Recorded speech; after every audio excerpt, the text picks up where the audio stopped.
Deviation అన్నారు. నేను ఒప్పుకున్నా, నేను ఒప్పుకున్నా, డీవియేషన్ కాలేదు. నేను గ్రౌండ్ రియాలిటీ నుంచి 2 విషయాలు చెప్పదలుచుకున్నా. 4 కోట్ల తెలంగాణ ప్రజలు ఇవాళ సంవత్సర కాలం కాంగ్రెస్ ప్రభుత్వం ఏర్పాటైనాక తీవ్ర నిరాశ నిస్పృహల్లో ఉన్నారు అధ్యక్ష. చాలా ఇబ్బందుల్లో ఉన్నారు. వారిని ఆదుకునే ప్రయత్నం మనం తప్పకుండా చేయాలి. సరే, తెలంగాణ తల్లి ఆవిష్కరణకు మమ్మల్ని పిలిచిండ్రు. తెలంగాణ తల్లి రూపకల్పనలో కూడా ఉత్తమ్ కుమార్ రెడ్డి గారు ఇదే సభలో ఉన్నారు.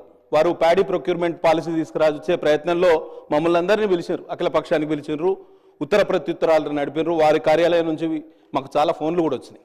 అదే ఒరవడిలో ఇవాళ మాకు కొంత సమాచారం ఇచ్చి మా సూచనలు సలహాలు కూడా తీసుకుంటే అఖిల పక్షాన్ని ఏర్పాటు చేస్తే ఈ విషయంలో మేము కూడా చొరవ తీసుకునేవాళ్ళం.